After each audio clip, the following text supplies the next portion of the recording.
د ایکسل چارټس په دریم درس کې په ډاینامیک بار یا کالم چارټ باندې کار کوو. دا مثلا ما سره سیمپل ډیټا ده. زه غواړم چې د همدې ډیټا نه یو ډاینامیک چارټ جوړ کړم. نو د ډاینامیک چارټ دپاره لومړی د همدې ډیټا نه یو پریپریشن ټیبل جوړو او د همغه ټیبل نه چارټ جوړو. نو د پریپریشن ټیبل دپاره لومړی د کنټینټ کالم مکمل کاپي کوم، کنټرول سی، دلته بیا پیسټ کړم، کنټرول وی. دا ویلیوز ګورئ دلته سورټډ نه دي. زه غواړم چې دا ویلیوز دلته سورټډ هم کړم. په دې لیست کې یو رایټ کلیک کوم، سورټ ای ټو زی. په سورټینګ باندې مو د ایکسل بیسکس په 12 درس کې په تفصیل سره کار کړی و. په دې دوهم کالم کې غواړم چې یې ورته په ډاینامیک شکل راواخلم. مثلا دا کالم کاپي کوم، کنټرول سی، دلته ورته بیا پیسټ کوم. خو دا ګورئ اوس ډاینامیک نه ده. دا ویلیوز به واپس ډیلیټ کړم. زه غواړم چې د ییر کالم د ډاینامیک وي. نو دلته ورته وایم چې ییر او په دې سیل کې ډیټا ټیپ ته راځم، ډیټا ولیډیشن. په ډیټا ولیډیشن باندې مو د ایکسل بیسکس په 8 او 9 درس کې په تفصیل سره کار کړو. دا نه ویلیو پر ځای ورته لیست انتخابوم، د ایرو باندې کلیک کوم، دا لیست ورته مکمل انتخاب کړم، واپس په همدې ایرو باندې کلیک کوم، اوکې. ګورئ دا مکمل یې زیراته دلته د ډراپ ډاون په شکل راکړه. اوس په دې سیل کې ورته چې مساوي، دا سیل ورته انتخابوم، انټر. ګورئ که په دې سیل کې زه ورته 2018 انتخاب کړم، دلته هم 2018 راکوي. او که د 2018 پر ځای ورته 2020 انتخاب کړم، ګورئ دلته به هم راته 2020 راکوي. نو اوس د دې دپاره چې دا ویلیوز هم په ډاینامیک شکل راواخلم، په دې سیل کې ورته چې مساوي انډیکس فنکشن راخلم. په هرې کې به ورته دا مکمل میټرکس انتخاب کړم. F4 بټن پسې کېکاږم چې لاک شي. په ریفرنسز باندې مو د ایکسل بیسکس په لومړني درس کې په تفصیل سره کار کړی و. کوما په رو نمبر آرګومنټ کې ورته د میچ فنکشن راخلم. لوکاپ ویلیو کې ورته دا ویلیو انتخاب کړم، F4 بیا F4 بیا F4. ګورئ کالم یې لاک شه او روی انلاکډ ده. کوما په لوکاپ ارې کې ورته دا مکمل لیست انتخاب کړم، F4 بټن پسې کېکاږم چې لاک شي. کوما او په میچ ټایپ کې د ایگزیکټ میچ لپاره 0 راخلم، قوس بند. کوما په کالم نمبر کې ورته بیا د میچ فنکشن راخلم. لوکاپ ویلیو کې ورته دا ویلیو انتخابوم، F4 بیا F4. ګورئ روی لاک شو او کالم یې انلاکډ ده.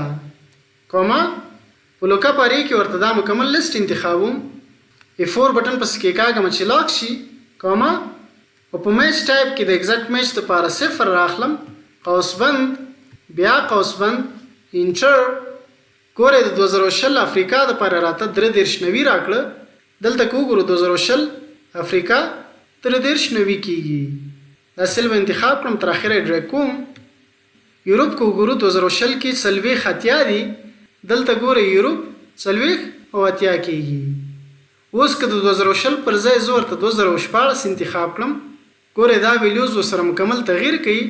اوس ګورئ ایشیا که وګورو په 2014 کې 2250 کېږي، دلته هم 2014 ایشیا 2250 کېږي. په انډیکس او میچ فنکشنز باندې مو د انټرمیډیټ ایکسل په 25 او 26 درس کې په تفصیل سره کار کړی و.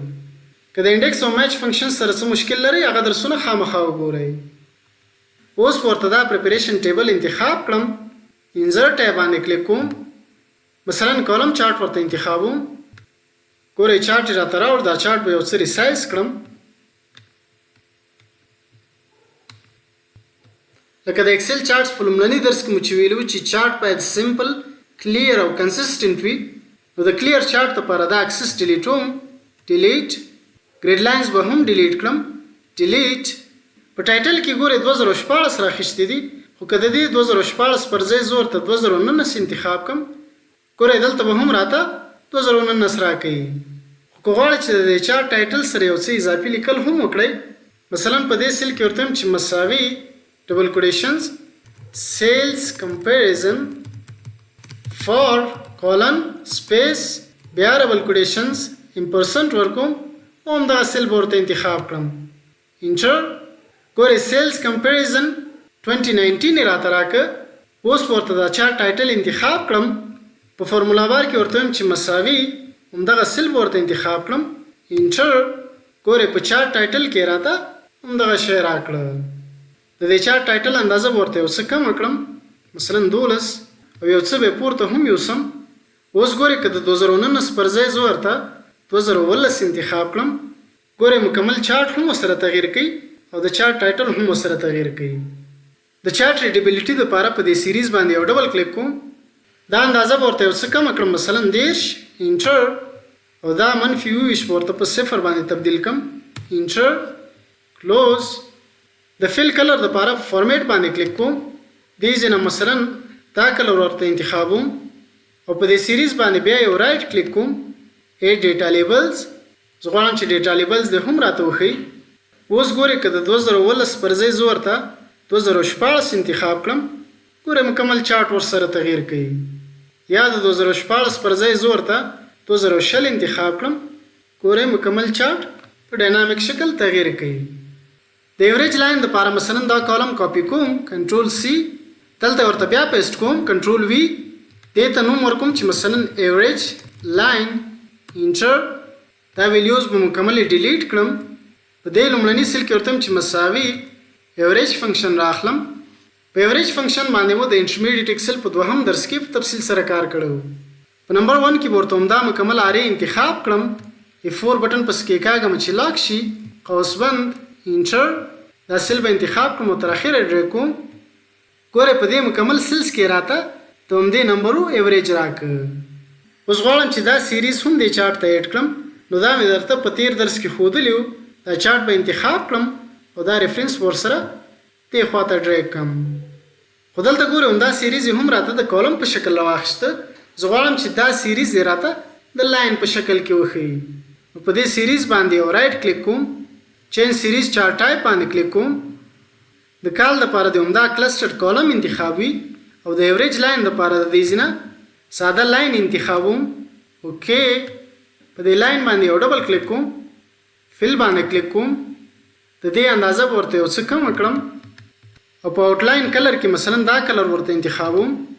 دې لاین ته مثلا دغه شان یو سټایل هم انتخابوم، دا به واپس کلوز کړم. اوس ګورئ که چارټ انتخاب کړم، ایوریج لاین یې راوړ، خو دا بعضې ډیټا لیبلز یې اورلیپ کړي دي. که غواړئ چې ډیټا لیبلز دې نه اورلیپ کړي، دا ډیټا لیبلز ورته انتخاب کړئ، فارمیټ، د دې ځای نه په شیپ فل کې ورته سپین کلر انتخاب کړئ. اوس ګورئ که د 2020 پر ځای زه ورته 2019 انتخاب کړم، کالم سیریز هم ورسره تغییر کوي او د چارټ ټایټل هم ورسره په اتومات شکل تغییر خوري. یا که د 2019 پر ځای زه ورته 2019 انتخاب کړم، کالم سیریز هم تغییر کوي، ایوریج لاین هم تغییر کوي او د چارټ ټایټل هم ورسره په اتومات شکل تغییر کوي. یا که د 2019 پر ځای زه ورته 2014 انتخاب کړم، کالم سیریز به هم تغییر کوي، ایوریج لاین هم ورسره تغییر کیږي او د چارټ ټایټل هم ورسره په اتومات شکل تغییر کوي. نو په دې طریقې سره کولی شو چې ډاینامیک بار یا کالم چارټ جوړ کړو.